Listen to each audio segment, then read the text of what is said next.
Hello students, how are you? Hope you are enjoying your holidays. So today we are going to start the first chapter of the civics of class 10, that is power sharing. Okay, so students, first we should know what is power sharing. If we take the common examples that if an institution is running or a country is running, if the entire power is imposed on a single person, what will happen?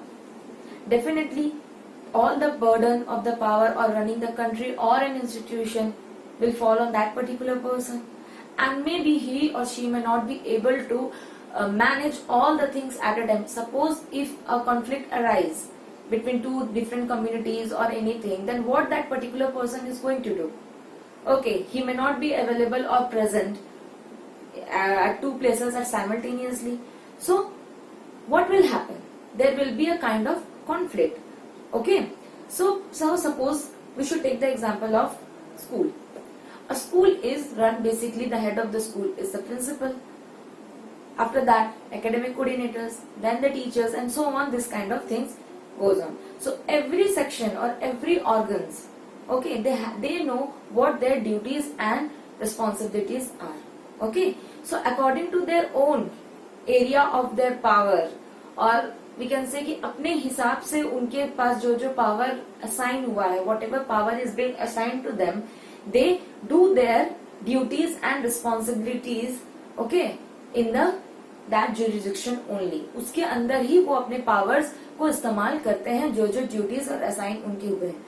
Suppose मान लीजिए कि एक ही बंदा है, एक ही इंसान है, उसके ऊपर सारा स्कूल की जिम्मेदारी दे दिया गया, तो वो सारी चीजों को नहीं कर पाएगा. जैसे हम एक नॉर्मल ऑफिस में भी होता है या फिर कहीं भी होता है, तो क्या होता है कि सबको उनका काम डिवाइड कर दिया जाता है, तो उसी हिसाब से उनके पावर्स को शेयर कर दिया जाता है. या फिर एक पूरा पावर जो घर मतलब आपको मिला है, या फिर कोई भी पर्टिकुलर इंस्टीट्यूशन या कॉन्स्टिट्यूशन या फिर कंट्री को मिला है, वो सारे पावर को थोड़ा थोड़ा शेयर कर दिया जाता है, ताकि जो कॉन्फ्लिक्ट्स है वो ना हो, एक स्मूथ रनिंग हो इंस्टीट्यूशन का या कॉन्स्टिट्यूशन का, या फिर कह सकते हैं कंट्री का, किसी चीज का भी एक इंस्टीट्यूशन स्मूथ रनिंग हो बिना किसी कॉन्फ्लिक्ट्स के.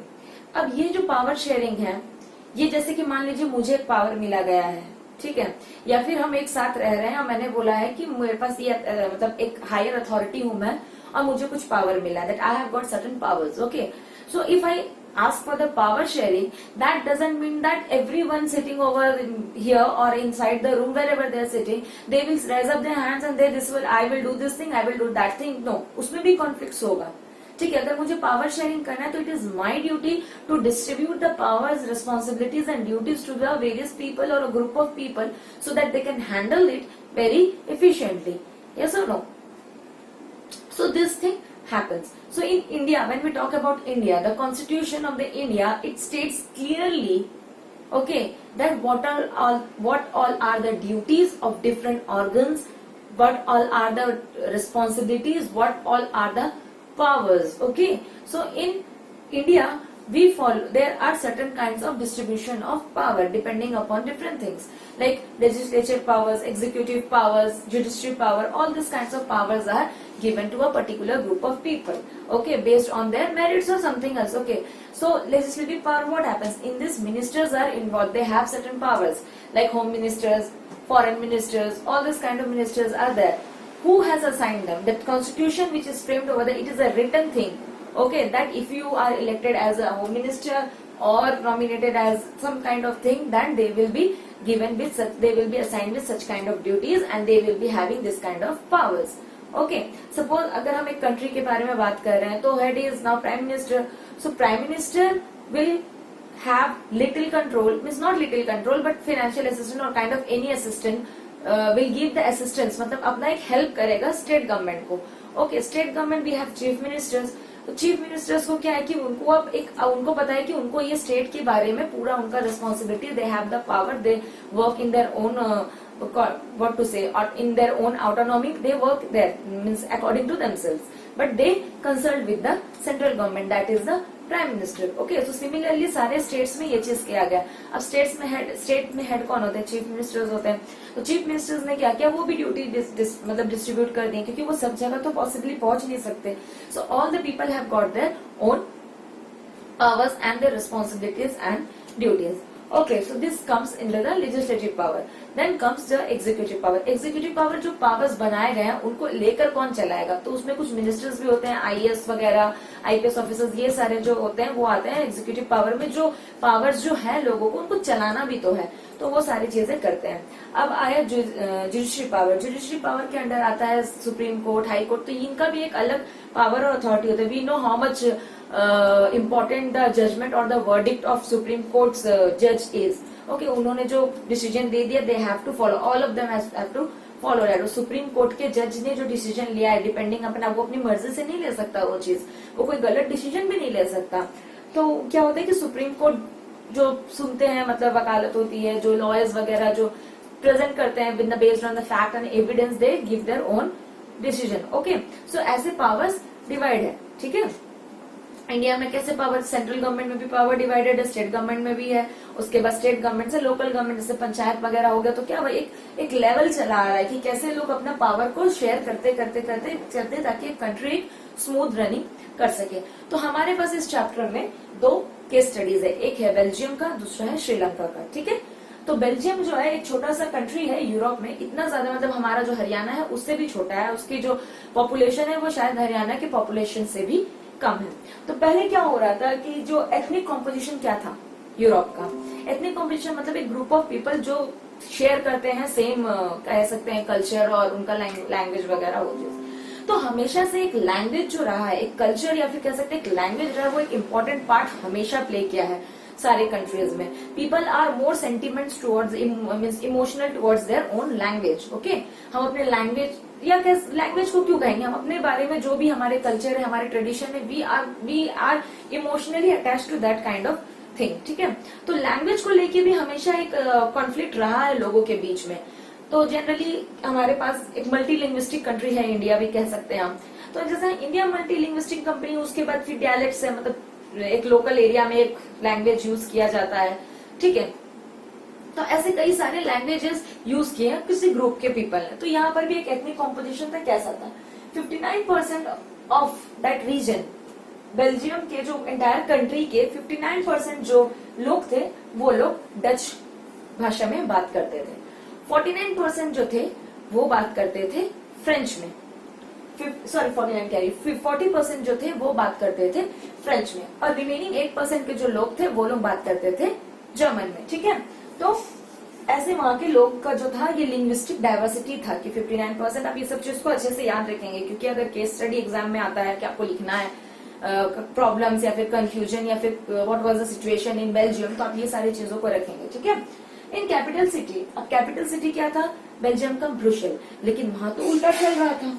वहां पर ये हो रहा था कि 80% of the people were speaking French, जो 40% ही यूज हो रहा था एंटायर कंट्री में। तो only 40% of the community, I mean people were speaking French, but in the capital city of Brussels, एक सिटी के अंदर देखा जाए अगर जितने भी पॉपुलेशन है वहां पर, मान लीजिए 100 लोगों का पॉपुलेशन, तो 80 लोग जो थे वो वहां पर फ्रेंच यूज कर रहे थे, और जो 20% रिमेनिंग थे वो वहां पर डच यूज कर रहे थे, आई मीन डच लैंग्वेज को यूज कर रहे थे। लेकिन अगर पूरा कंट्री को देखा जाए तो मैक्सिमम जो कह सकते हैं majority of the people were speaking Dutch and minorities were speaking French, and below minorities like 1% that is negligible, that German was spoken. Okay,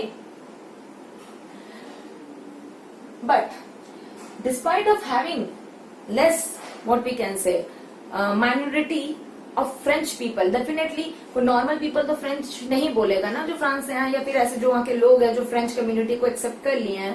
So despite of being in the minorities, French, the people of the France or the French people were rich and powerful. Okay, तो ये लोग काफी ज्यादा powerful थे। ठीक है, और Dutch speaking community थे, उनको जो इकोनॉमिक बेनिफिट्स और डेवलपमेंट है या फिर बेनिफिट ऑफ इकोनॉमिक डेवलपमेंट या फिर एजुकेशन काफी ज्यादा मिला। तो कॉन्फ्लिक्ट्स वगैरह तो चल ही रहे थे। जाहिर सी बात है, इतना ज्यादा डाइवर्सिटी होगा एक कंट्री में अलग, एक कैपिटल सिटी में अलग, तो diversity was very frequent over there, बहुत ज्यादा था प्रॉब्लम वहां पर, तो कुछ ना कुछ हिसाब से वो चल रहा था। तो कहने का केस स्टडी का मतलब यहाँ पर बेल्जियम और श्रीलंका को क्यों दिया गया, अदर्स कंट्री भी ले सकते थे, कि यहाँ पर 2 कंट्री जो है दोनों में डाइवर्सिटी प्रॉब्लम थी। ठीक है, दोनों में प्रॉब्लम्स थे, लेकिन उस प्रॉब्लम्स को, उस डाइवर्सिटी को कैसे पावर शेयरिंग के अंदर लाकर कैसे पावर शेयर किया गया, वो बताया जाएगा। मतलब कि क्या हुआ कि एक कंट्री ने किस तरीके से या फिर अच्छे तरीके से किया और एक कंट्री जो थी वो कर नहीं पाई। तो यहाँ पर हम पढ़ेंगे तो हमें पता चलेगा कि कौन सी कंट्री जो थी जो पावर शेयर अच्छे से कर पाई और कौन सी कंट्री थी जो नहीं कर पाई। Then will come back to India, जो हमारा मॉडर्न कॉन्स्टिट्यूशन जो चल रहा है। ठीक है, सो मैंने बता दिया आपको कि बेल्जियम में ये कंडीशन था। Now will talk about Sri Lanka. Okay,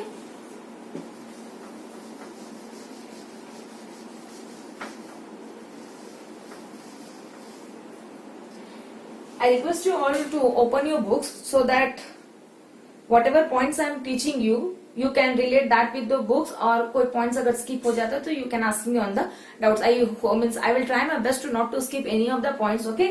But the line by line thing which we will go and you have to go through it by line by line so that no doubts will occur when you are appearing for your exam or revising for your exam, okay?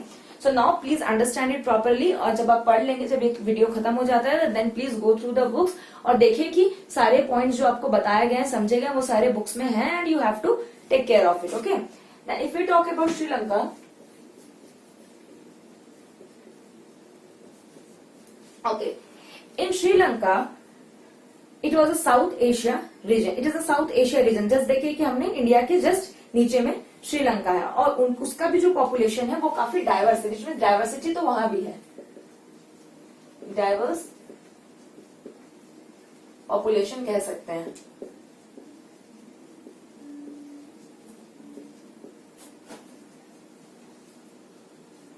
Okay, diverse population का मतलब है कि वहां पर भी अलग अलग community के लोग थे, अलग अलग हिसाब से लोग वहां पर रह रहे थे। ठीक है, तो वहां के जो 74% मतलब जितने भी थे उसमें से 74% ऑफ पीपल जो थे वो सिन्हाला लैंग्वेज को यूज करते थे। ठीक है, Sinhala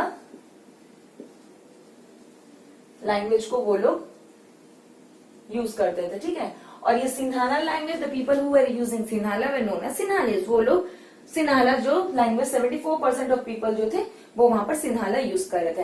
and 18% of the people were the Tamil speakers. Okay, ये तमिल स्पीकर्स जो थे, जो तमिलनाडु से जो माइग्रेटेड हुए थे या फिर कुछ लोग जो वहीं के थे लेकिन वहां पर जो तमिल स्पीकर्स है, तो वहां पर बेसिकली क्या कि लैंग्वेज के बेसिस में डाइवर्सिटी की जाती थी। ठीक है, तो 74% of the Sinhala people were using Sinhala language and 18% were used by Tamilians. Okay, among Tamilians, अभी इन तमिलियंस के बीच में दो सब ग्रुप थे।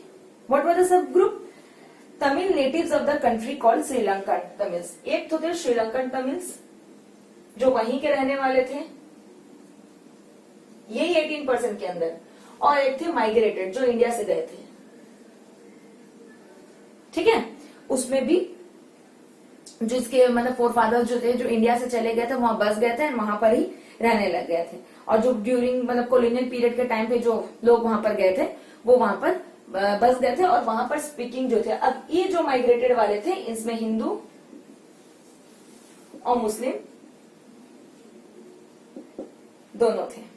ओके, तो यहाँ पर इसका डाइवर्सिटी कैसा हुआ कि 74% जो थे वो सिन्हाला, मतलब यहाँ पर भी डाइवर्सिटी थी। 18% तमिलियन से जिसमें दो पार्ट में डिवाइडेड थे, उसमें से एक श्रीलंकन तमिलियन से और एक थे माइग्रेटेड जो कॉलोनियल पीरियड के टाइम में जो Indian Tamilians as a worker जो आ चुके थे वो वहीं पर रहने लग गए थे। एंड उसमें जो थे वो हिंदू मुस्लिम्स दोनों थे। ठीक है, वो लोग इंडिया से जो गए थे। अब अगर हम बात करेंगे कि पावर शेयरिंग जो था, ये दोनों जगह में तो डाइवर्सिटी थी। ठीक है, किस जगह में पावर शेयरिंग का इफेक्ट कैसा रहा ये हम डिस्कस करेंगे। ठीक है, तो ये जो कंडीशन के प्रॉब्लम्स जो है ये हमें पढ़ना पड़ेगा, बुक में पूरा लिखा हुआ है। एंड ये जो जितनी चीजें मैंने बताई वो जो फर्स्ट इंट्रोडक्टरी एरिया है वहां पर इतना ही चीज लिखा हुआ है। ठीक है,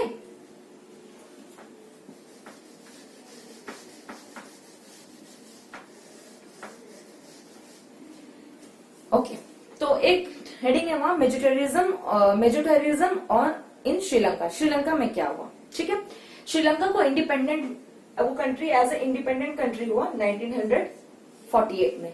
now Sri Lanka was an independent, I mean then Sri Lanka was an independent country in the year 1948. The leaders of Sinhala committee sought to secure the dominance over the government by the virtue of the majority. जाहिर सी बात है majority वहां 74% of the people जो थे वो सिन्हाला बात करते थे, सिन्हाला लैंग्वेज में बात करते थे। तो जाहिर सी बात है मेजोरिटी उनके हाथ में थी, क्योंकि उनके ग्रुप के लोग ज्यादा थे। अब जिस ग्रुप में लोग ज्यादा रहेंगे वो वोटिंग राइट्स उन्हीं को मिलेगी। अब वो डेमोक्रेटिक कंट्री कह सकते थे, वो उस वक्त हो चुका था, लेकिन जो मेजोरिटी थी वो सिन्हालस को मिली थी, क्योंकि मेजोरिटी जो सिन्हालस की थी वही जो थे वहां पर पावर रोल प्ले कर रहे थे। वहां पर एक पावरफुल बंदे लोग थे, वहां पर एक कम्युनिटी थी जो वहां पर यूज कर रही थी। ठीक है, तो इसकी वजह से भी थोड़ा प्रॉब्लम्स दिखने लग गया था। ओके, फिर क्या हुआ कि 1956 में एक एक्ट पास किया। किन लोगों ने? ये सिन्हालस कम्युनिटी में, जिसने काफी ज्यादा प्रॉब्लम्स क्रिएट किए। किसके लिए? तमिलियंस के लिए। एंटायर कंट्री का जो सिचुएशन था वो काफी ज्यादा प्रॉब्लमेटिक आ गया। क्यों आ गया? क्योंकि उन्होंने क्या किया, एक नया कॉन्स्टिट्यूशन फॉर्म किया। ठीक है, और 1956 का जो एक्ट था ये आपको इम्पोर्टेंट है, याद रखना पड़ेगा कि यहाँ पर जो कंट्री का जो मेजर रिलीजन होगा वो होगा बुद्धिज्म।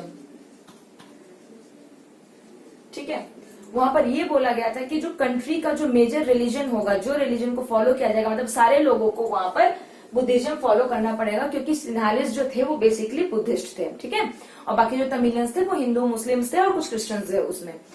तो यहाँ पर जो एक्ट पास किया गया उसमें बोला गया कि मेजोरिटी ऑफ द पीपल, या फिर ये कह सकते हैं कि सारे लोगों को बुद्धिज्म ही फॉलो करना पड़ेगा। Everyone has to convert themselves into Buddhist. Okay, फिर ये सारी चीज क्या हुआ कि धीरे धीरे जो था उसके बाद ये होने लग गया कि उनको जो ऑफिशियल लैंग्वेज था, उन्होंने कहा कि जो हमारा ऑफिशियल लैंग्वेज जो रहेगा वो रहेगा सिन्हाला। मतलब जितने एडमिनिस्ट्रेशन वगैरह में जो लैंग्वेज यूज होंगी, मतलब कंट्री का नेशनल लैंग्वेज कह सकते हैं। हमारा नेशनल लैंग्वेज क्या है? हिंदी है, लेकिन उनका जो नेशनल लैंग्वेज था सिन्हाला। जबकि ये चीज बहुत बुरा लग रहा था तमिलियंस को, हालांकि वो कुछ बोल नहीं पा रहे थे। और एक चीज उनको क्या बोला गया इसमें ये चीज हुआ कि जितना भी एडमिशन या फिर गवर्नमेंट जॉब्स वगैरह जो थे ये सब अंडर में आते थे सिन्हालस के। जो मेजोरिटी ऑफ द पीपल है उन्हीं को ही आते थे। तो तमिलियंस को कोई भी राइट्स नहीं मिल रही थी इसके वजह से। तो ये जो है ये एक फीलिंग जो है वो टाइम टू टाइम ग्रो करने लगे। जब उन्होंने देखा कि उनके हित में या फिर उनकी भलाई में कुछ है ही नहीं, तो ये चीज उनको काफी ज्यादा खटकने लग गई। ठीक है, तो they felt themselves as alienated. उसके बाद उन्होंने क्या क्या स्टार्ट किया ये हम अभी जानेंगे। तो अभी जो क्या किया 1967 के जो एक्ट है उसमें क्या क्या चीज हुआ ये जानना आपको बहुत जरूरी। फर्स्ट क्या है कि सबको कहा गया कि वो बुद्धिज्म फॉलो करे। ठीक है, और सिन्हाला को जो था वो नेशनल लैंग्वेज बना दिया गया। और उसके बाद क्या हुआ कि जो जॉब्स थे और एडमिशंस वगैरह थे, जो यूनिवर्सिटी वगैरह में एडमिशंस थे, ये सारी चीजों को ये सारी चीजों में सिर्फ सिन्हालिस कम्युनिटी के लोगों को ही मिला। जो भी क्या कह सकते हैं शेयर मिला उनको, उसमें तमिलियंस का कोई रोल नहीं था। और इसी की वजह से जो सिन्हाला और तमिलियन कम्युनिटी का जो प्रॉब्लम्स था वो ज्यादा वाइडन होने लग गया, वो ज्यादा बढ़ने लग गया। अब क्या किया सिन्हालिस जो तमिलियंस थे उन्हें तो कुछ चाहिए, तो उन्होंने क्या किया वो एकदम ऑटोनॉमी मतलब मांगने लगे कि हमें अब चाहिए, हमारा स्टेट चाहिए, अलग से चाहिए, हमें पावर्स चाहिए, हमें भी कुछ रिप्रेजेंटेशन चाहिए ताकि हम भी अपने लोगों को आगे बढ़ा सके। तो बार बार जो उन्होंने तमिल एलम करके उन्होंने अपना ही एक स्टेट मांगा, लेकिन जब वो चीज नहीं मिल पा रहा था बार बार, तो वो काफी ज्यादा प्रॉब्लमेटिक होने लग गया। ठीक है, तो इसके वजह से वॉर्स वगैरह होने लगे। सिविल वॉर को जिसने वो मतलब ये एक सिविल वॉर को जन्म दिया, क्योंकि उनको जो बार बार जो गवर्नमेंट थी वो डिनाई कर रही थी उनकी अर्जी जो थी कि उन्हें एक गवर्नमेंट, अगर वो उन्हें शेयर नहीं देना चाहते तो कोई बात नहीं, उनको उनका एक पर्टिकुलर एरिया बना दे, उनके खुद के रिप्रेजेंटेशन के लिए बना दे, जिसमें वो खुद ही ये कर, उनको एक ऑटोनोमस सेल चाहिए था, उनको इस चीजों के अंदर पे काम नहीं करना था। जाहिर सी बात है किसी का रिलीजन चेंज करने बोला जाए, नेशनल लैंग्वेज का, तमिलियंस जो जनरली हमारे इंडियंस के भी जो तमिलियंस है, इंडिया के जो तमिलियंस है वो भी अपने लैंग्वेज को लेके, बेसिकली साउथ में अपने लैंग्वेज को लेके people are more particular, right. हम भी जैसे हैं पर्टिकुलर हैं, जैसे अपनी लैंग्वेज को लेके, जहाँ लैंग्वेज एक जैसी होती है वहां अपने आप भाईचारा आ जाता है, ये कहते हैं ना। But still we have university in diversity, diversity के अंदर हमारा यूनिटी इन डाइवर्सिटी है हमारा। ठीक है, लेकिन वहां पर ये चीज को नहीं माना जा रहा था या हो भी नहीं रहा था। इनफैक्ट उनको अपने पावर थे या फिर वो अपने आप को बहुत कम समझने लग गए थे। तो ये जो प्रॉब्लम्स है उन दोनों के बीच में इतना ज्यादा बढ़ने लग गया था कि वो लोग के बीच मतलब वो एक सिविल वॉर हुआ। अब सिविल वॉर होगा तो there was loss of lives, people के लाइफ चले गए, लोगों की प्रॉपर्टीज चली गई, बहुत लोगों को श्रीलंका छोड़ने पे मजबूर किया गया, या फिर बहुत लोगों के पास कोई ऑप्शन ही नहीं बचा था, वो एज अ रेफ्यूजी रहने लग गए। तो ये सारी चीजें होने लगी। तो जो इकोनॉमिक कंडीशन था, ठीक है, सोशल कल्चर और इकोनॉमिक लाइफ जो था वहां का, वो काफी ज्यादा खराब हो गया। ठीक है, क्योंकि सिविल वॉर जो था, जो भी जनरल वॉर के बारे में बात करें तो वो कभी अगर एक पर्टिकुलर एरिया में या फिर एक पर्टिकुलर पार्टी को, ठीक है, अगर बेनिफिट भी प्रोवाइड करती है, एक जीतेगा एक हारेगा, एक को विक्ट्री होती है, एक जो होता है वो लूजर होता है, तो विक्ट्री भी होने के लिए काफी चीजों का लॉस होता है। मतलब ऐसा नहीं कि कंप्लीट विक्ट्री उसे मिली है, ठीक है, वो विक्ट्री के लिए वॉर्स में लाइव्स जाते हैं, प्रॉपर्टी डिस्ट्रक्ट होती है, श्रीलंका छोड़ के लोग चले गए, तो ये सारी चीजें वहां पर होने लगी। तो इसके वजह से सोशल, इकोनॉमिक, पॉलिटिकल जो भी चीजें थी वहां पर, वो काफी ज्यादा डिस्टर्ब हो गई, डिसबैलेंस्ड हो गई। ठीक है, तो वहां के लोग जो थे वो पावर शेयरिंग को अच्छे से कर नहीं पाए। मतलब कि क्या होता अगर मान लीजिए कि इक्वल डिस्ट्रीब्यूशन दे देते तो शायद ये सारी चीजें नहीं, वॉर नहीं होता। जनरली लोग अपने ग्रुप के लोगों का भला करने के चक्कर में क्या होता है कि दूसरे लोगों को भूल जाते हैं, या फिर अपनी मेजोरिटी को दिखाने के लिए। तो यहाँ पर पावर शेयरिंग भी अच्छे से हो सकता था, but they were not able to do. तो ये श्रीलंका में ये सिचुएशन हुआ। श्रीलंका में हम फिर से रिकॉल करेंगे, 1948 में उसको इंडिपेंडेंस मिला, एज एन इंडिपेंडेंट कंट्री हुआ। 1956 में उन्होंने एक एक्ट पास किया जिसमें सिंहालीज को ऑफिशियल लैंग्वेज डिक्लेयर कर दिया गया। जॉब्स वगैरह नहीं मिले इनको, और सबको कहा गया कि वो बुद्धिस्ट रिलीजन को ही फॉलो करेंगे। ठीक है, बुद्धिज्म फॉलो करेंगे। तो ये सारी चीजों से तमिलियंस को बुरा लगने लग गया, इसमें वो अपने आप को काफी ज्यादा एलिनेटेड फील करने लग गए। उन्हें ये चीज बिल्कुल भी अच्छा नहीं लगा। वो अपने मतलब भलाई की, या फिर कह सकते हैं कि अपने हक के लिए उन्होंने वॉर्स चल के थोड़े बहुत कन्फ्लिक्ट बढ़ते बढ़ते बढ़ते एक वॉर पे कन्वर्ट हो गए। उन्हें एक अपना खुद का ऑटोनॉमस डिवीजन चाहिए था, या फिर ऑटोनॉमस एरिया चाहिए था, जहां वो अपने पावर्स या फिर अपने लोगों को रख के अपना खुद का गवर्नमेंट चलाए। उनको एक अपना गवर्नमेंट चाहिए था, उनको अपना ऑटोनॉमस चाहिए था। तो ये जो कम्युनिटीज के बीच में जो वॉर था वो बढ़ते बढ़ते एक सिविल वॉर को जन्म दिया। सिविल वॉर की वजह से काफी ज्यादा डिस्ट्रक्शन हुआ, लोगों को छोड़कर जाना पड़ा। श्रीलंका अपनी कंट्री कह सकते हैं कि छोड़कर जाना पड़ा, भले वो बाहर से आए थे, but they have got settled over there. So कह सकते हैं कि यहाँ पर ये सारी चीजें होने लगी थी। तो यहाँ पर पावर शेयरिंग जो था वो अच्छे से अप्लाई नहीं हो पाया। बट हम जो बेल्जियम के बारे में बात कर रहे हैं, बेल्जियम में काफी अच्छे तरीके से पावर शेयरिंग किया गया कि जैसे भी स्पीकर्स थे वहां पर, जितनी भी डाइवर्सिटी थी, थोड़ी कॉम्प्लिकेटेड डाइवर्सिटीज थी। जैसे यहाँ तक कि ऐसा सिंपल नहीं था कि एक मेजोरिटी सिनालस का है, माइनॉरिटीज जो है वो क्या बोलते हैं तमिलियंस का है।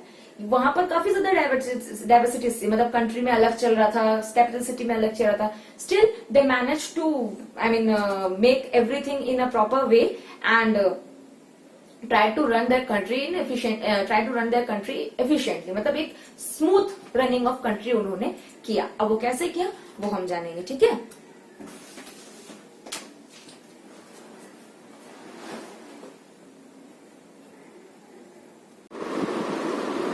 अब हम पढ़ेंगे अकोमोडेशन इन बेल्जियम। बेल्जियम में किस तरीके से ये पावर शेयरिंग को लाया गया।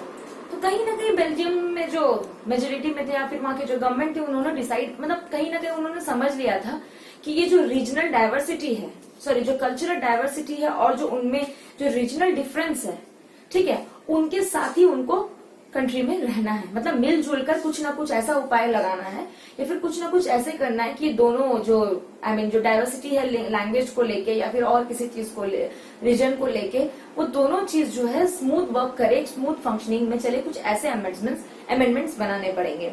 तो 1970 से लेकर 1993 तक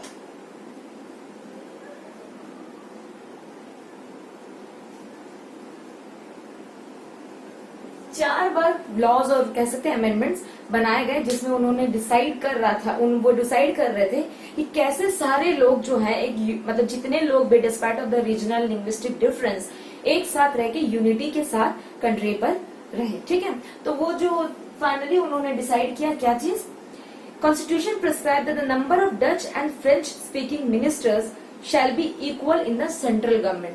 कहने का मतलब ये था कि जितने भी डच और फ्रेंच स्पीकिंग मिनिस्टर्स है, मतलब कि डच स्पीकिंग मिनिस्टर्स जो कह सकते हैं कंट्री में जितने भी मिनिस्टर्स है जो डच स्पीक करते हैं, बात करते हैं, और या फिर फ्रेंच बात करते हैं, क्योंकि फ्रेंच कंट्री में कम था लेकिन कैपिटल सिटी में ज्यादा था।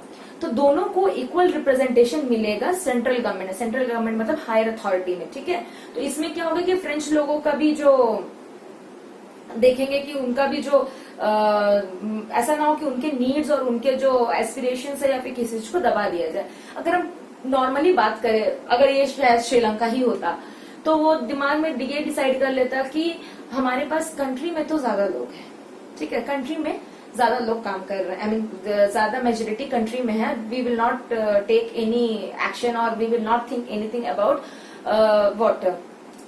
The capital city Brussels. तो उन्होंने सोचा, मतलब मैं भी वैसा सोच सकते थे, लेकिन यहाँ पर क्या था कि इनके दिमाग में ये था कि हमें सब डाइवर्सिटीज को मिला के ही यूनिटी रख के हमें आगे बढ़ाना है। तो उनका जब माइंडसेट ऐसा हो जाता है कि अगर यूनिटी में ही चलना है, ठीक है, तो फिर कहीं ना कहीं से रास्ता निकल आता है। जिसको नहीं करना है वो कोई भी 10 अलग रास्ते बता देंगे नहीं होने के। अब जैसे इंडिया ही देख लीजिए, इंडिया जो है it is known for secularism, yes और नो, ठीक है। यहाँ पर मल्टी लैंग्वेज है, कल्चर है, ट्रेडिशंस है, सबके अलग अलग है। इनफैक्ट एक पर्टिकुलर स्टेट में रहने के बाद भी कितनी सारी डाइवर्सिटीज हैं, ठीक है। बिहार के लोग आकर उड़ीसा में रह रहे हैं, उड़ीसा के लोग जाके बिहार में रह रहे हैं, छत्तीसगढ़ में रह रहे हैं, महाराष्ट्र लोग आके गुजरात में रह रहे हैं, गुजरात के लोग जाके महाराष्ट्र जा रहे हैं। तो ये क्या है कि यहाँ से वहां मतलब माइग्रेशन चल रहा है लोगों का, ठीक है, लेकिन क्या है कि फिर भी लोग साथ में रहते हैं। Majority of the I mean language जो है वो एक अलग है, मेजोरिटी ऑफ द रिलीजन है हिंदू है, फिर 20% आई मीन जितने भी बचे हैं बाकी सारे रिलीजन, एक और कैसे क्रिश्चियनिटी, इस्लाम, ये सारी चीज है। लेकिन फिर भी क्या होता है कि सब मिलजुल कर रहते हैं क्योंकि कॉन्स्टिट्यूशन को वैसा बनाया गया, ऐसा नहीं। और जो कास्ट वाइज भी देखा जाए तो हमारे इंडिया में क्या है कि रिजर्वेशंस है शेड्यूल कास्ट और शेड्यूल ट्राइब के लिए, तो ऐसी सी चीजों को है, विमेन रिप्रेजेंटेशन ज्यादा है। तो क्या है यहाँ पर, तो यहाँ पर उनको एक सोल्यूशन निकालना था, तो एक सोल्यूशन निकल गया। तो बेल्जियम में भी वही हुआ कि उन्होंने कहा कि डच स्पीकिंग मिनिस्टर्स और फ्रेंच स्पीकिंग मिनिस्टर्स को इक्वल रिप्रेजेंटेशन मिलेगा सेंट्रल गवर्नमेंट में, ठीक है। Many power of the central government have been given to the state government of 2 region of the country, ठीक है। कुछ पावर्स जो थे, खास करके बहुत ज्यादा पावर जो सेंट्रल गवर्नमेंट के हाथ में थे, वो डिवाइड किया गया स्टेट गवर्नमेंट को, जहां पर ये दोनों रीजन के लोग रहते थे, ठीक है। 2 रीजन, लाइक फ्रेंच स्पीकिंग वालों का और डच स्पीकिंग वाले लोग को देकर कुछ जो सेंट्रल गवर्नमेंट जो पावर्स थे उन्होंने स्टेट गवर्नमेंट को दिया। तो यहाँ पर क्या हुआ, एक तो लिंग्विस्टिक जो मतलब डाइवर्सिटी था वो मैनेज हो गया फर्स्ट पॉइंट में। सेकंड था कि सेंट्रल गवर्नमेंट के हाथ में बहुत सा पावर होता है, स्टेट गवर्नमेंट के हाथ में, वो कंट्री है ना बेल्जियम कंप्लीटली, तो उसमें भी तो स्टेट्स होंगे, ठीक है। तो क्या किया गया कि स्टेट के अंदर में पावर्स को दिया गया सेंट्रल गवर्नमेंट के थ्रू, कि उनकी कुछ पावर्स को इम्पोज किया गया स्टेट गवर्नमेंट में, कि स्टेट गवर्नमेंट को भी ये लगने लगे कि हाँ उनका भी कुछ अथॉरिटी है या फिर उनके हाथ में भी कोई पावर है। Brussels has separated government in which both communities have equal representation. अब मैंने कहा था कि ब्रुसेल में जो कैपिटल सिटी थी उसमें मैक्सिमम नंबर क्या था, फ्रेंच स्पीकिंग थे, मिनिमम थे Dutch speaker, I am sorry. तो बेल्जियम में क्या किया गया, सॉरी ब्रुसेल में क्या किया कि गवर्नमेंट को सेपरेट कर दिया गया दोनों कम्युनिटीज के लिए, जिसको रिप्रेजेंटेशन इक्वल दिया गया, कि मतलब उनके 80% में उनका एक है और इनके 20% में इनका रहेगा। तो इक्वल रिप्रेजेंटेशन दिया गया कि अगर इससे 1/4 मेंबर जाएंगे तो इससे भी 1/4 मेंबर जाएंगे, तो इन लोगों का जो डिसीजन होगा काफी एक स्मूथ वे में चलने लग गया, ठीक है। Apart from the centre and the state government there is a third kind of government, this is known as the community government. तो सेंटर और स्टेट गवर्नमेंट के बाद में फिर कम्युनिटी गवर्नमेंट भी बनाया गया, मतलब रिलीजन के लोगों के लिए कि ये जो स्पीकर है ये इनकी एक कम्युनिटी ग्रुप रहेगी, ये स्पीकर्स के अलग कम्युनिटी ग्रुप रहेगी, तो ऐसे करके उसको बनाया गया, ठीक है। तो ये क्या हुआ कि पावर शेयर जो था सब में अलग अलग, एक सोशल डाइवर्सिटी के ऊपर डाल दिया गया, आई मीन सोशल जो डाइवर्सिटी थी उसमें चला गया, लिंग्विस्टिक डाइवर्सिटी लैंग्वेज की जो डाइवर्सिटी थी उसमें चला गया। फ्रेंच के लोग आई मीन फ्रेंच स्पीकर्स कम थे लेकिन वो काफी ज्यादा पावरफुल थे, ठीक है, वो रिच थे। डच स्पीकर्स ज्यादा थे लेकिन उनके पास मतलब उतने रिच नहीं थे, उनको एजुकेशन और इकोनॉमिक बेनिफिट्स बाद में मिला। तो ये सारी चीजें क्या कम्युनिटी के हिसाब से उन्होंने डिवाइड कर दिया, सेंटर स्टेट के हिसाब से डिवाइड कर दिया गया।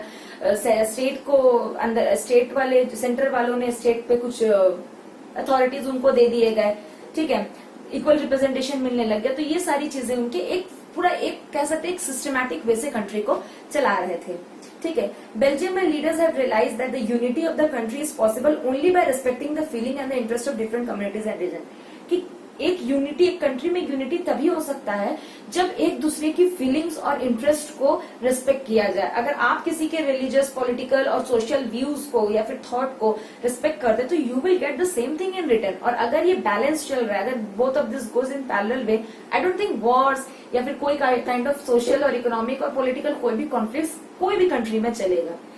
यहाँ पर जनरली क्या होता है कि लोग एक को नीचे दबाने के चक्कर में उनके थॉट्स, उनकी बिलीव्स या फिर उनके लैंग्वेज को क्रिटिसाइज करते हैं, तो वो जाहिर सी बात है ओपोनेंट पार्टी को वो बिल्कुल अच्छा नहीं लगेगा, फिर वो उसके बारे में बोलेगा या फिर उसके फ्लॉज निकालने की कोशिश करेगा। तो इन दिस वे क्या होता है कि जो देखा जाए तो डेवलपमेंट ऑफ द कंट्री रुक जाता है, लोग इसी चीज में ही रह जाते हैं, ठीक है, सिर्फ अपने लोगों को आगे बढ़ाने में रह जाते हैं, या फिर देखा जाए तो उनका मेन मोटिव अपने लोगों को नहीं रहता, अपना ही होता है। तो ये ग्रुपिज्म वगैरह जो चीज है, अगर सोशल और पॉलिटिकल जो भी डाइवर्सिटीज है या फिर लिंग्विस्टिक डाइवर्सिटीज है, अगर ये सारी चीज यूनिटी में चलेंगे, अगर ये सब में यूनिटी आ जाए, एक दूसरे की फीलिंग्स को रेस्पेक्ट करके, तो ही एक कंट्री अच्छे से चल पाएगी, ठीक है।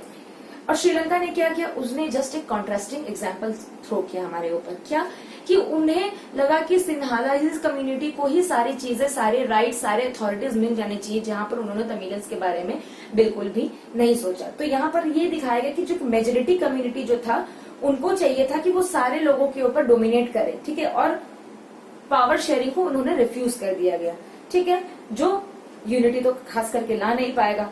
जस्ट कॉन्ट्रास्टिंग चीज हुआ वहां पर बेल्जियम में कि जहां कम स्पीकर्स भी थे, ज्यादा स्पीकर्स भी थे, सबको इक्वली उनके हिसाब से पावर्स दिया गया ताकि वो आगे जाकर चल सके, ठीक है। अब क्वेश्चन उठता है कि दोनों केस स्टडीज हमने पढ़ लिया, तब उसमें क्वेश्चन उठता है कि जरूरी क्यों है पावर शेयरिंग, ठीक है, क्या दरकार है पावर शेयरिंग करने का, ठीक है। तो ये चीज अभी हम डिस्कस करेंगे, ओके।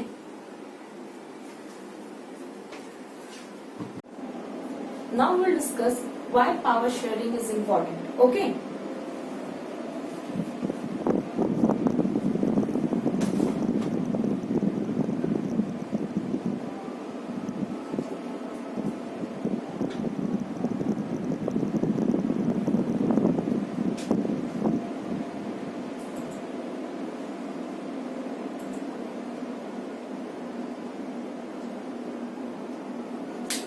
तो जैसे कि मैंने आप लोगों को बताया था कि हमें पावर शेयरिंग करना क्यों चाहिए। एक सिस्टम फंक्शन कर रहा था, अगर किसी एक इंसान के ऊपर पूरा प्रेशर दे दिया जाए या पूरा बर्डन दे दिया जाए एक कंट्री को चलाने का या एक इंस्टीट्यूशन को चलाने का, तो डेफिनेटली प्रॉब्लम्स होंगे, क्योंकि एक इंसान के ऊपर अगर सारे सेक्शंस या सारे विंग्स को उसे ही देखना है तो वो सब जगह में अपना 100% एफिशिएंट कंट्रीब्यूशन ना दे पाए।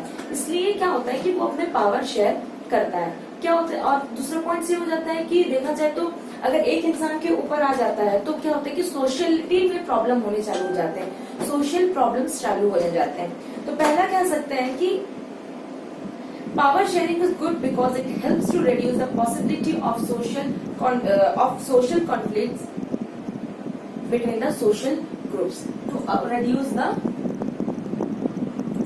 Social conflicts. पहला चीज क्या है कि वो सोशल कॉन्फ्लिक्ट जो होता है, देखिए पहली बात तो क्या, एक समाज में हम रह रहे हैं तो कई अलग तरीकों की प्रॉब्लम्स आती है, बहुत सारे प्रॉब्लम्स दिखते हैं, बहुत से प्रॉब्लम्स नहीं दिखते बट होते हैं, ठीक है। तो अभी हम जैसे कि पावर शेयरिंग जो चल रहा है वो हमारे इंडिया में still we have some problems, right.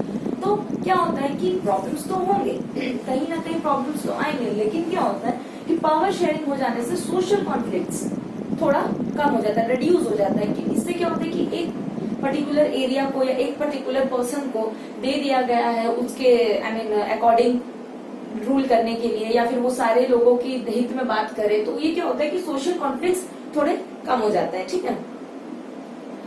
Since social conflicts often lead to the violence and political instability, power sharing is a good way to ensure the stability of the political order. तो इसकी वजह से क्या होता है, जब social conflict होता है तो पॉलिटिकल जो पावर होते हैं वो हमेशा इंस्टेबल हो जाता है, ठीक है, स्टेबिलिटी नहीं रहती, एक अच्छे से फॉर्म पे नहीं चल पाती। तो यहाँ पर क्या होता है कि दूसरा पॉइंट हम कह सकते हैं कि ये स्टेबल करता है पॉलिटिकल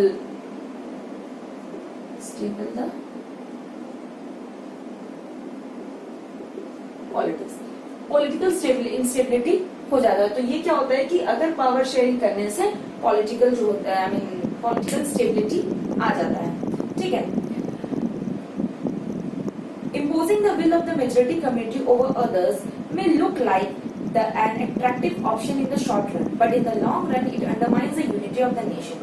अगर हम मेजोरिटी को लेकर चले कि यहाँ पर मेजोरिटी ऑफ द पीपल है या इस ग्रुप के लोग मेजोरिटी में हैं, तो वो क्या होगा कि उनके लोगों के बारे में सोचना, या फिर कह सकते हैं कि अगर 100 लोग हैं उसमें से 80 लोग के साथ भला हो रहा है और 20 लोगों के साथ नहीं हो रहा, तो वो शॉर्ट रन के लिए देखे मेजोरिटी के साथ अच्छा हो रहा है और माइनॉरिटीज के साथ ठीक नहीं हो रहा है, अगर हम इसको फिगर्स में काउंट करें तो क्या होगा कि वो शॉर्ट रन के लिए it will be more attractive. हाँ, ये पर्टिकुलर देश है या ये पर्टिकुलर एरिया है, या मान लीजिए कि हम स्कूल के बारे में बात किए, पर्टिकुलर स्कूल है, इस स्कूल का ये सेक्शन जो है वो काफी ज्यादा पावरफुल है, या फिर कह सकते हैं कि इनमें डेवलपमेंट ज्यादा हो रहा है, लेकिन वो शॉर्ट रन के लिए दिखाया जाएगा, क्योंकि वो जो रिमेनिंग 20% जो पीपल है या 20% जो स्टूडेंट्स हैं जिनके लिए कुछ नहीं किया जाता, वो डेफिनेटली लॉन्ग रन में आके उसका भी इफेक्ट दिखने लगेगा।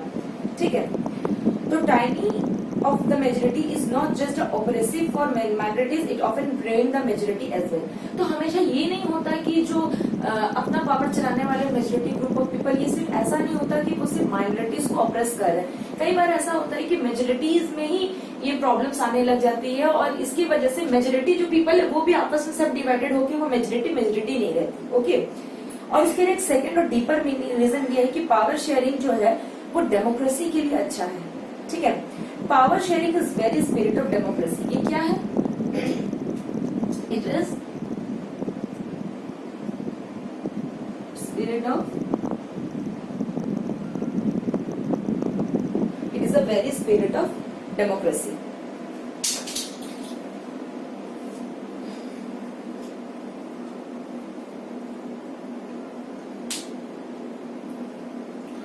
A democratic rule involves the sharing of power with those affected by its exercise and who have to live with its effect।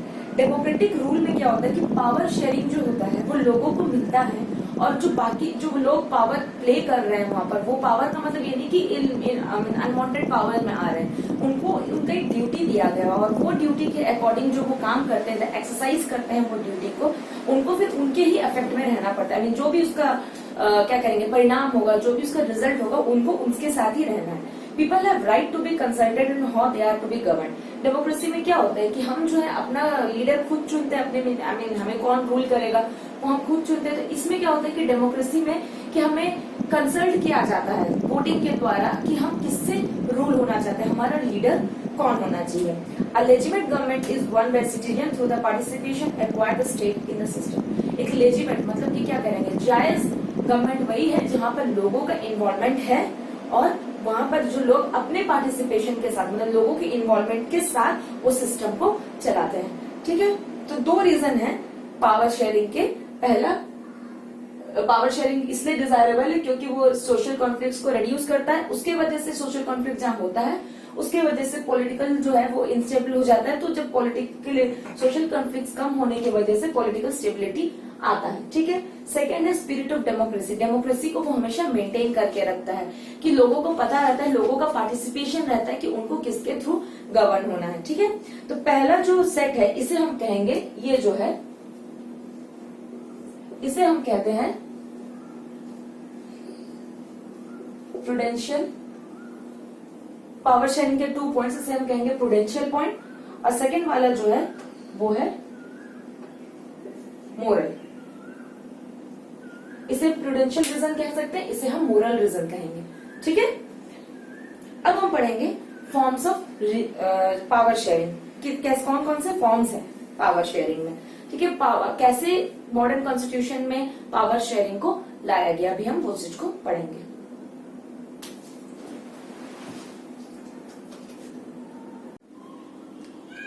So in modern democracy, power is shared among different groups. So first is power is shared among different organs of government.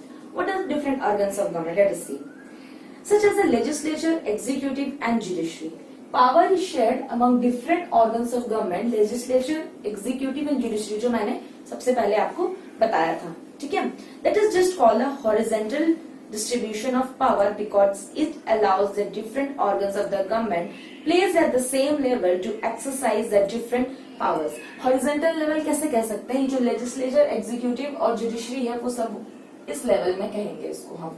ठीक है, legislature, executive and judiciary, क्योंकि ये सारे powers जो play कर रहे हैं, जो लोग भी इन्हें पावर प्ले करते हैं, उनका लेवल सेम है। All of them are in the same level, कोई किसी से नीचा नहीं है, कुछ नहीं, तो इसलिए ये हॉरिजेंटल है। और इनके अंदर में जो जो पावर आता है वो लोग इस चीज को फॉलो करते हैं। एग्जीक्यूटिव के अंदर जो पावर आता है वो पावरफुली अपना ऑटोनॉमी लेके उस चीज को करते हैं। जुडिशरी के अंदर जो जो चीजें आती हैं वो लोग उसको अपने अंडर पे लेकर करते हैं। तो इसीलिए इनको हॉरिजेंटल वे में कहा गया। अब जब आंसर्स लिखेंगे तो आप ऐसे भी लिख सकते हैं, you can use the term horizontal way because all the what we say organs are placed at the same level to exercise their power. Okay, such separation ensures that none of the organs can exercise unlimited power. एक और बात, ये सारी चीजें जो बता रहा है ये एक लेवल में इसलिए क्योंकि कोई भी फॉर्म ऑफ ऑर्गन, ना कि लेजिस्लेचर, ना कि एग्जीक्यूटिव, ना कि जुडिशरी, ये तीनों के पास अनलिमिटेड पावर्स नहीं है। इनके पास कुछ पावर है, इनके पास कुछ पावर है, जुडिशरी के पास कुछ पावर है। ये कोई एक इंसान के हाथ में ये तीनों पावर नहीं है, ठीक है। Each organ checks the others. This result in the balance of power sharing among various institutions. एक जो कि इनके लेजिस्लेचर की पावर के अंदर शायद एक पावर आता है कि वो जुडिशरी एग्जीक्यूटिव को देखे, ठीक है। तो एक दूसरे का ये लोग सब जो पावर प्ले करते हैं उसे ये लोग चेक करते हैं, आई मीन देखते हैं कि वो नॉर्मल फंक्शनिंग हो पा रहा है नहीं। इसीलिए क्या होता है कि जो बैलेंस है, पावर का जो बैलेंस है वो एक तरह पर पूरा आई मीन पूरा स्मूथली बिहेव करता है या फिर चलता है, ठीक है। Last time we studied that in democracy even though the ministers and the government officials exercise power, they are responsible for parliament और state assembly. Similarly, although the judges are appointed by the executive, they can check the functioning of the executives or the law made by the legislature. अभी क्या कह रहे हैं कि क्या होता है कि गवर्नमेंट और मिनिस्टर्स मिलके कुछ लॉज एंड फॉर्म्स बनाते हैं, वो सारे चीज चलते हैं। जुडिशरी जिसके अंडर में सुप्रीम कोर्ट के जजेस आते हैं, उन्हें खुद इलेक्ट करने वाले जो होते हैं वो मिनिस्टर्स ही होते हैं, ठीक है। एग्जीक्यूटिव के द्वारा वो इलेक्ट होते हैं, और एग्जीक्यूटिव के द्वारा इलेक्ट होने के मतलब क्या है कि जो सुप्रीम कोर्ट का जज है उसे एग्जीक्यूटिव मेंबर्स लेकर आए, लेकिन इनके पास अथॉरिटी है कि वो इनके काम में देख सकते हैं कि ये काम सही से हो रहा है या नहीं, और लेजिस्लेचर का जो भी प्लान्स वगैरह पॉलिसीज वगैरह बनते हैं उसमें भी ये अपना जजमेंट सुना सकते हैं। तो इसमें क्या है कि ये तीनों आपस में इंटरलिंक्ड है एक दूसरे से, कि किसी के पास भी मींस अनलिमिटेड पावर नहीं है, सबको अपने एरिया में काम करने को दिया गया है, they have to do it efficiently, ठीक है। उसके बाद the arrangement called the system of checks and balance, ऐसे टाइप के सिस्टम को कहते हैं चेक और बैलेंस, मतलब कि एक दूसरे का ये चेक भी करेंगे और बैलेंस भी करेंगे। ये ना कि चेक करने के चक्कर में एक दूसरे से लड़ लें कि हमारी मेजोरिटी है, हमारी माइनॉरिटी, ये सारी चीजें नहीं होती, सारी चीजें एक इक्वल लेवल में रहती है। So the first power shared among the different organs of government, that is to check and balance the power which is shared, okay, and balance the what to say country in a proper way, कि किसी के साथ भी कोई injustice ना हो, ठीक है। Next is power can be shared among different among government at different levels.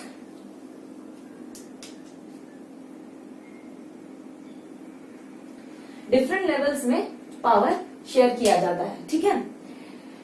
A general government of entire country and the government at the provisional and regional level. अब यहाँ पर क्या होता है कि जनरल गवर्नमेंट जो है वो एंटायर गवर्नमेंट को तो कर नहीं सकता, तो वो गवर्नमेंट कहाँ फॉर्म होता है, प्रोविजनल और रीजनल लेवल में, रीजन वाइज गवर्नमेंट डिसाइड होता है। Such general government of the entire country is usually known as federal government. Federal government में हम उन्हें इंडिया में उसे फेडरल गवर्नमेंट कहा जाता है, जहाँ पर सेंटर और स्टेट दो पावर में, सेंटर जो रहता है वो यूनियन या सेंटर जो पूरा देश को कंट्रोल करता है, और फिर उसके बाद आता है स्टेट, उसके बाद और भी नीचे पोजीशन आते हैं जैसे लोकल गवर्नमेंट हो गया, पंचायत हो गया एंड ऑल दोस थिंग्स, वो सारे इनके नीचे में आते हैं। We call them the state government. This system is not followed in all countries. There are many countries where there is no provisional or state government. तो ये जो फेडरलिज्म है या फिर ये जो फेडरल है सिस्टम, ये सारी कंट्रीज में फॉलो नहीं होता, ये इंडिया में फॉलो होता है। अभी भी कुछ ऐसे कंट्री जहाँ पर अभी भी स्टेट और गवर्नमेंट का कोई आई मीन स्टेट गवर्नमेंट और यूनियन गवर्नमेंट में कोई डिफरेंस नहीं है, सिर्फ एक ही लीडर है जो सब चीज को देखेंगे। लेकिन यहाँ पर क्या है कि पावर जैसे प्राइम मिनिस्टर है, चीफ मिनिस्टर है, फिर बाकी उसके नीचे नीचे जो जितने सारे मिनिस्टर्स होते हैं वो है, तो यहाँ पर यूनियन गवर्नमेंट और स्टेट गवर्नमेंट है, जब पावर जो है वो शेयर हुआ है प्रोविंस में, रीजन वाइज में, ठीक है। But in those countries like ours, there are different levels of the government. The enthusiasm clearly, the the constitution clearly lays down on the power of the different levels of the government. तो क्या होता है कि जितना constitution में जितने powers है वो इन लोगों के बीच में ही डिवाइड किया गया, उसमें भी लेजिस्लेचर, एग्जीक्यूटिव और जुडिशरी है, ठीक है। ये तो ऑर्गन्स है, ये उनके लेवल है। तो कॉन्स्टिट्यूशन ने ये बताया है कि लेवल्स जो है गवर्नमेंट के, या फिर पावर्स कहाँ कहाँ पर किन किन मिनिस्टर्स को क्या क्या पावर्स मिलेंगे। पावर्स का मतलब again I am saying that कि पावर्स का मतलब ये नहीं कि जो मनमानी कर सके, which means that they have to take care of the entire community जहां पर उनको इलेक्ट किया गया है। ओके, ये सारी चीजें वहां पर है। This is what they did in Belgium but was refuse in Sri Lanka. और यही चीज हुआ था बेल्जियम में जो श्रीलंका में, जैसे कि क्या हुआ था, ब्रुसेल में क्या किया गया था, एक सेपरेट गवर्नमेंट बना दिया गया था कि वहां पर डच स्पीकिंग के भी इक्वल रिप्रेजेंटेटिव रहेंगे और फ्रेंच के भी इक्वल रहेंगे, और उनकी कम्युनिटी ही को अलग कर दिया गया था, ठीक है। This is called federal division of power. The same principle can be extended to the level of the government lower than the state government such as municipality और पंचायत। मैंने कहा जैसे कि स्टेट गवर्नमेंट एक यूनियन, उसके बाद स्टेट, स्टेट के बाद दो पार्ट में और डिवाइड कर, जैसे म्युनिसिपैलिटी, टाउन वगैरह के लिए म्युनिसिपैलिटी होता है, गांव वगैरह के लिए पंचायत होता है। तो ये सारे भी गवर्नमेंट है। ये अगर इनको कुछ प्रॉब्लम, अगर कोई गांव में या कोई जिले, गांव में समझ लीजिए, वहां पर अगर कोई प्रॉब्लम होता है तो लोग उठ के चीफ मिनिस्टर के पास या फिर डायरेक्ट प्राइम मिनिस्टर के पास नहीं जाएंगे, वो प्रॉब्लम्स पंचायत में सॉल्व होगा। पंचायत सिस्टम सब मूवीज में देखते हैं कि छोटा छोटा बातचीत को लेकर लोग आ जाते हैं पंचायत में, वैसे ही नहीं होती। पंचायत भी जो इलेक्टेड बॉडी होती है वो भी गवर्नमेंट उसको इलेक्ट करता है, गवर्नमेंट ने उसको भी प्रोविजंस दिए हैं, ठीक है, कि वो उस एरिया में कर सके। This is kind of the job given by the government. तो ये छोटे छोटे बातों को नहीं, मेजर इश्यूज जो हम सोशल इश्यूज कह सकते हैं, जिसे हम लेकर जा सकते हैं स्टेट गवर्नमेंट के पास, स्टेट गवर्नमेंट जो चूज करती है या फिर देखता है, या फिर यूनियन गवर्नमेंट जो देखता है। लेकिन ये पंचायत और म्युनिसिपैलिटी क्या होता है, वो एक एरिया का या फिर अपने ही एरिया का क्या कहते हैं कि वो पावर्स को लेते हैं और वहां पर जितनी चीजें हो रही है सब चीज को अच्छे से फंक्शन करते हैं। Okay, let us call the division of the power involving higher level and the lower level of the government vertical division of power. We shall study this at the same length in the next chapter. अब इसको vertical length कहा जाता है। vertical length में क्या होगा कि ये सीधा रहेगा, which means कि levels हैं, फर्स्ट, सेकंड, थर्ड। तो यहाँ पर हम कर देंगे state government, sorry central government, यहाँ है स्टेट गवर्नमेंट, यहाँ है म्युनिसिपैलिटी या फिर पंचायत, ठीक है। तो इसे ये कह सकते हैं इसे कि वर्टिकल डिवीजन ऑफ पावर है। ये क्या है, ये हॉरिजॉन्टल डिवीजन ऑफ पावर है, क्योंकि यहाँ पर सबको एक समान रखा गया है, ठीक है। वो अपना पावर एक लेवल पे रह के ही एक्सरसाइज करेंगे। ये है लेवल में, तो यहाँ पर सेंट्रल गवर्नमेंट पहले आएगा, फिर आएगा स्टेट गवर्नमेंट, उसके बाद आता है म्युनिसिपैलिटी या फिर panchayat. Okay, next comes power shared among different social groups. Such groups are regional religious group और लिंग्विस्टिक ग्रुप। जैसे बेल्जियम में था, रिलीजन थे अलग, और क्या सॉरी रिलीजन कह रही हूँ, श्रीलंका में क्या था, रिलीजन भी थे अलग, लैंग्वेज भी थे। लिंग्विस्टिक का मतलब होता है language group. Okay, community in Belgium is a good example of this arrangement. जो कम्युनिटी थे, जो लैंग्वेज को लेकर, जो डच और फ्रेंच को वो लोग ने जो लिंग्विस्टिक ग्रुप्स को जैसे लेकर चला था, वो बेस्ट एग्जाम्पल है, ठीक है। In some countries there are constitutional legal arrangements whereby social weaker section and women are represented in the legislature and administration. कई सारे ऐसे कंट्रीज हैं जहां पर सोशल वीकर सेक्शन, मतलब जो सोशली वीकर सेक्शन का कह सकते हैं कि जो छोटे जात के हैं या फिर जिनकी माइनॉरिटीज ज्यादा है, वो लोग जो है वो लोग को भी मतलब रिजर्व सीट्स है, विमेन के लिए भी रिजर्व सीट्स है आजकल के डेट में कॉन्स्टिट्यूशन में, ठीक है। तो last year we studied the system of reserve constituency in the assembly in the parliament of our country. This type of arrangements is meant to give the space in the government and administration to diverse the social group who otherwise would feel alienated from the government. ये चीज को क्या किया गया है, ये एक space दिया है गवर्नमेंट को, किस लिए कि जो सोशल ग्रुप है, जो माइनॉरिटीज में है या फिर विमेन है, ये अपने आप को एलिनेटेड मतलब बाहरी ना फील करे, ठीक है। जैसे कि तमिलियंस फील कर रहे थे श्रीलंका में कि उनको कुछ राइट्स नहीं दिया गया, तो इसीलिए उनके लिए एक रिजर्व सीट्स रखा गया है, ठीक है। हम देखते हैं ना कि there are certain seats which is reserve for schedule caste and schedule tribes, jobs में भी है, एजुकेशन के सीट्स में भी। तो यहाँ पर क्या होगा कि जैसे श्रीलंका में जिसको नहीं किया गया, तो यहाँ पर क्या होगा कि उनको सेफ लगता है कि एटलीस्ट हमें जो हमारी अपॉर्चुनिटी की वजह से मिलेगा, हमारे मेरिट की वजह से मिलेगा, वो तो ठीक है, वो मिलेगा। अलॉन्ग विद दैट उनको उनके क्या कह सकते हैं, एक रिजर्वेशन के थ्रू उनके लिए वो सीट कंफर्म है, माने वो चीज उनको मिलेगी। तो इससे क्या होता है कि सोशल वीकर जो ग्रुप के लोग हैं या फिर विमेन जो है वो अपने आप को एलिनेटेड फील नहीं करती, विच मीन्स अलग फील नहीं करते हैं. This method is used to give the minority community a fair share in power. इसमें क्या होता है कि जो माइनॉरिटी कम्युनिटी है उसको एक फेयर शेयर मिलता है, मतलब एक जायज शेयर मिलता है पावर के अंदर, क्योंकि उनके सीट्स जो है या फिर उनके जो पोजीशन है वो रिजर्व है. Next comes power sharing arrangement in political parties, pressure groups and movements. ये कैसे होता है? कंट्रोल और इन्फ्लुएंस द पावर, कंट्रोल और influence in those who are in the power. ये जो है ये पावर में रहते हैं. In democracy the citizen must have freedom to choose among various contender of the power. हमारे डेमोक्रेसी में क्या है कि हम अपने मेंबर्स को खुद सिलेक्ट करते हैं. ऐसा तो नहीं कि आप अगर बैठे हैं, आपके घर में 5 लोग हैं, आपने कहा कि हाँ पापा आप जाइए और आप एमएलए के लिए करिए या फिर वार्ड काउंसिलर के लिए मतलब स्टैंड करिए. ऐसा नहीं होगा. आप अगर बोलेंगे हम इनसे गवर्न होना चाहते हैं तो सारे लोग वो नहीं होंगे. जो लोग कंटेंडर है, जो पावर प्ले करने के लिए जो कंटेंट मतलब क्या कह सकते हैं भागीदार है, ठीक है, वो लोग रहेंगे और उनमें से आपको डिसाइड करना है कि आप किसको चाहते हैं कि वो आपको गवर्न करे. ठीक है. In contemporary democracies this takes the form of competition among different parties. Such competition ensures that the power does not remain in one hand. तो क्या होता है कि ये पोजीशन जो है ये काइंड ऑफ कंपटीशन है. ठीक है, हम वोट्स देते हैं तो वो कंपटीशन हो जाता है. इससे ये इंश्योर होता है कि जो पावर है वो एक हाथ के मतलब एक ही इंसान के हाथ में हमेशा के लिए नहीं रहेगा. गवर्नमेंट भी कितना होता है 5 years के लिए रहता है. If you are dissatisfied with that particular form of government जो आपको सेटिस्फाई नहीं कर पाया, तो ये क्या होता है कि नेक्स्ट ईयर बाद इलेक्शन होगा तो आप उसमें फिर चेंज कर सकते हो. तो ये उनके दिमाग में हमेशा रहता है कि whatever they are doing good और bad, all of things are confined within that 5 years. तो उनको 5 साल में ही सारी चीजें करनी. If they want to stay in power for the longer period of time तो उनको फिर इंतजार करना पड़ेगा ताकि उनको लोग फिर पसंद करें और वोटिंग के थ्रू वो फिर पावर में आए. लेकिन तब भी उन्हें जो है पूरा किसी एक इंसान के हाथ में पूरा पावर्स नहीं दिया जाता. ठीक है. इन लॉन्ग रन अगर ज्यादा दूर तक देखा जाए तो power is shared among different political parties that represent different ideologies and social group. जो डिफरेंट पॉलिटिकल पार्टीज में जो पावर शेयर किया गया है, ठीक है, वो जो है वो डिफरेंट आइडियाज रखते हैं. उनके डिफरेंट सोशल ग्रुप्स होते हैं, रिलीजन होते हैं, ये सारी चीजें होती है. Sometimes this kind of share can be direct. और ये जो शेयर है कई बार डायरेक्ट भी हो सकता है. When 2 or more parties form an alliance to contest election, if their alliance is elected, they form a coalition of the government and share power. कई बार क्या होता है कि जो पार्टीज जो है वो इलेक्शन पे पार्टिसिपेट किए हैं, ठीक है, मान लीजिए कि 3 इलेक्शन में पार्टिसिपेट किए हैं, तीनों में मेजोरिटी जितना वोट होना चाहिए या फिर जितने लेवल में या फिर बहुमत होना चाहिए या जितने वोट्स जरूरत होते हैं एक पोजीशन को एक्वायर करने के लिए उतना तीनों में नहीं आया. तीनों ने उतने वोट्स गैदर नहीं कर पाए.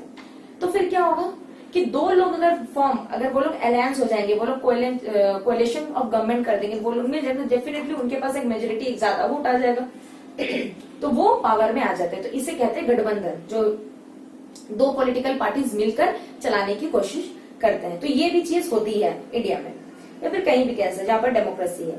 We find the interest groups such as those are traders, businessmen, industrialists, farmer and industrial workers. They will also have share in the government power either through the participation in the governmental communities and bringing the influence on the decision making process. अब इसमें क्या होता है कि बहुत से businessman, traders, industrialist, worker, farmer ये भी जो रहते हैं उनका भी शेयर होता है गवर्नमेंट पावर में. ठीक है. या तो वो डायरेक्टली एक्सरसाइज कर सकते हैं पावर या फिर पार्टिसिपेट कर सकते हैं गवर्नमेंट कमिटी में कि ताकि वो लोगों में जो चेंजेस लाना है या फिर डिसीजन मेकिंग जो प्रोसेस होने वाला है गवर्नमेंट का उसमें वो लोग चेंजेस ला सके. In unit 3 we shall study the working of the political parties pressure group. ये हम नेक्स्ट चैप्टर में पढ़ेंगे. So with this we come to the end of the chapter. Okay, so we will be discussing the question answers. Question answers तो complicated है, तो जो important question है जो एक्चुअली सब्जेक्ट कह सकते हैं ऐसे टाइप क्वेश्चन है वो हम सॉल्व करेंगे. ठीक है. और मैं आपको कुछ इंपॉर्टेंट क्वेश्चंस भी व्हाट्सएप करूंगी तो आप उसको भी देखेंगे. Okay, so will discuss the question answers now.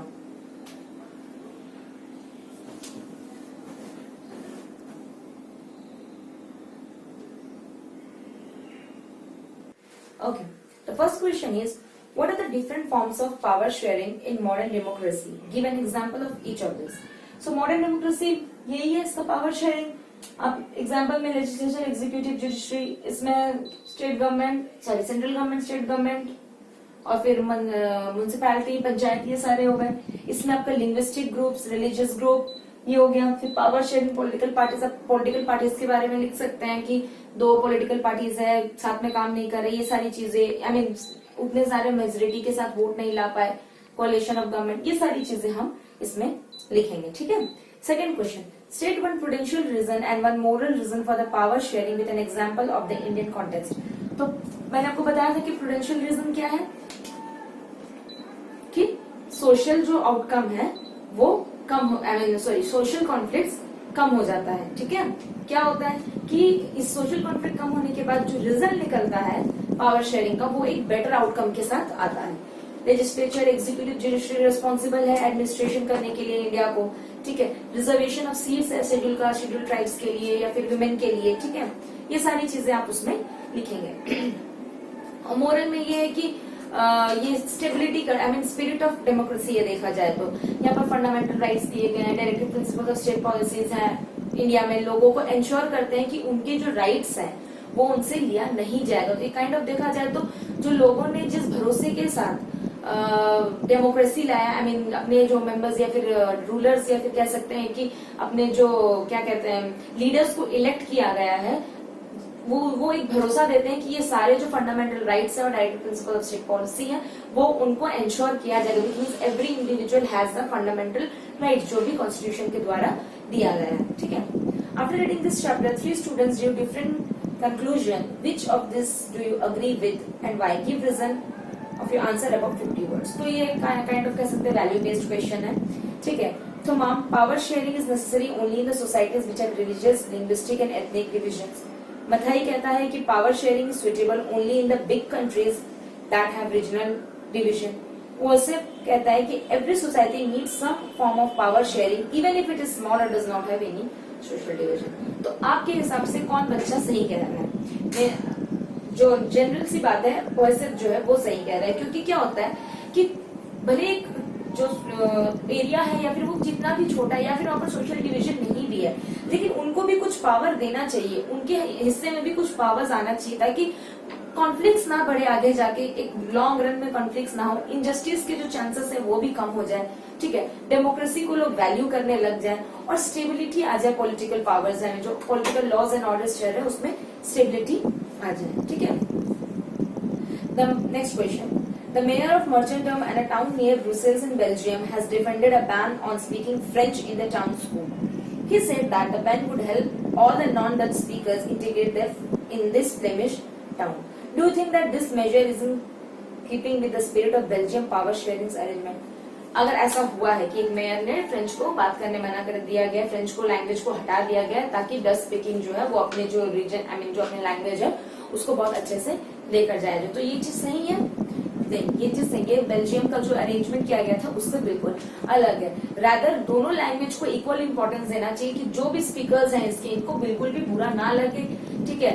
In fact bilingual system मतलब जब मान लीजिए एजुकेशन सेंटर्स में या फिर एडमिनिस्ट्रेशन वगैरह में जो लैंग्वेज है, एक रीजनल लैंग्वेज और एक जो कॉमन लैंग्वेज है, स्टेट का लैंग्वेज है, वो लैंग्वेज को यूज करके बच्चों को भी पढ़ाया जा सकता है। मान लीजिए कि हम एक इंग्लिश मीडियम स्कूल में पढ़ा रहे हैं या फिर कुछ बच्चों को मुसीबतें हो रही है या फिर इंग्लिश उतने प्रॉम्प्ट नहीं है, तो वी कैन यूज हिंदी। अभी मैं आपको इंग्लिश मीडियम का ही पढ़ा रही हूँ, बुक्स तो इंग्लिश में लिखे हुए हैं, मैं आपको हिंदी में पढ़ा रही हूँ फॉर योर बेटर अंडरस्टैंडिंग। तो बायलिंगुअलिज्म कर सकते हैं, तो ये चीज किया जा सकता है। ये बेस्ट मेथड होता अगर ये चीज करते तो, आई मीन मेयर ने अगर ऐसा किया है तो ये बिल्कुल भी इंजस्टिस है फ्रेंच स्पीकर्स के साथ या फिर कोई भी काइंड ऑफ स्पीकर्स के साथ। ये एक इंजस्टिस था जो फ्रेंच के जो बेल्जियम का जो एक नया सा अरेंजमेंट फॉर्म हुआ था उसके हिसाब से ये बिल्कुल गलत है।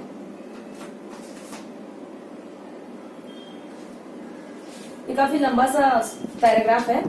Read the following passage and pick out any one of the prudential reason of power sharing offered this. Okay, तो इसमें जो लाइन का आंसर है वो है कि giving the power to the panchayat is also a way to reduce the corruption and increase the administrative efficiency. ये आप देखेंगे, ये आंसर इसका करेक्ट है। उसके बाद ये सारे मैच द फॉलोइंग्स है या फिर आपको ऑप्शन सिलेक्ट करने हैं, तो मेरे हिसाब से ये आप खुद करें, लेकिन फिर भी मैं डिस्कस कर देती हूँ।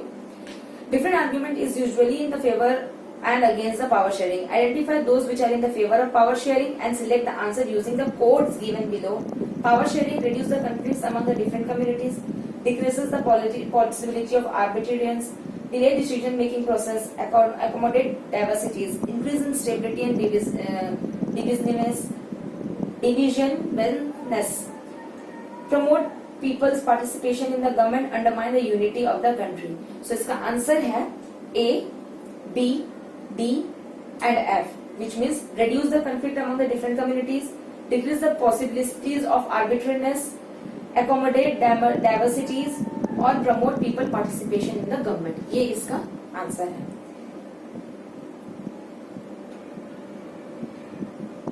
Consider the next question. Consider the following statement about power sharing arrangement in Belgium and Sri Lanka. इसका आंसर होगा B, C और D. ठीक है, आप देख लेंगे और पढ़ लेती हूँ. In Belgium, Dutch speaking majority people tried to improve their dominance in the minority French speaking community. In Sri Lanka, policies of the government is sought to ensure the dominance of Sinhala speaking majority. Delays the decision. The Tamils of the Sri Lankan demanded the federal government for the federal arrangement of power sharing to protect their culture, language, and equality of the opportunity of education and jobs. The transformation of the Belgium from unitary government to the federal one is prevented a possible division of the country in linguistic lines. तो इसका answer है B, C and D, the last option. ठीक है. उसके बाद match the following है. उसका answer होगा आपका B, D, A, C, which means the answer is C.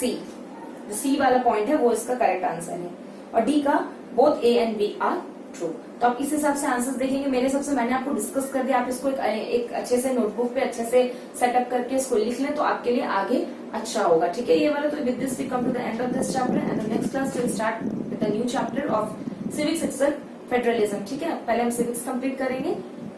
First 2 chapters करके देखते हैं, उसके बाद हम फिर दूसरे चैप्टर्स हिस्ट्री, ज्योग्राफी और इकोनॉमिक्स में जाएंगे. Till then keep practising, go through your text book again. I hope I have not left any of the lines, I have not skip any of the lines जहां मुझे लगा कि आपको मुश्किल हो सकती है पढ़ने में, उसलिए मैंने वो लाइन उसको पूरा टेक्स्ट बुक से पढ़कर आपको समझाया है. बाकी जो चीजें थी उसको मैंने एक्सप्लेन कर दिया. जो कंडीशन था श्रीलंका का, जो कंडीशन था बेल्जियम का, फिर प्रॉब्लम्स क्या हुए, सॉल्यूशन क्या निकला, ये सारी चीजें मैंने आपको एक्सप्लेन कर दी है. क्यों डिजायरेबल था वो मैंने आपको लाइन टू लाइन एक्सप्लेन किया है. फॉर्म्स ऑफ गवर्नमेंट को भी मैंने ये जो पॉइंट्स है मेन उसको यहाँ लिख कर आपको जो बुक से जो पॉइंट्स हैं उनको जो है वो लाइन बाय लाइन मैंने एक्सप्लेन किया है. तो I hope you have understood it very well. So now it's your duty to go through it, and if you have any doubt please ask me and contact me on the WhatsApp number which is given to you. Okay, so write on the piece of the paper and ask the doubts. Okay, thank you.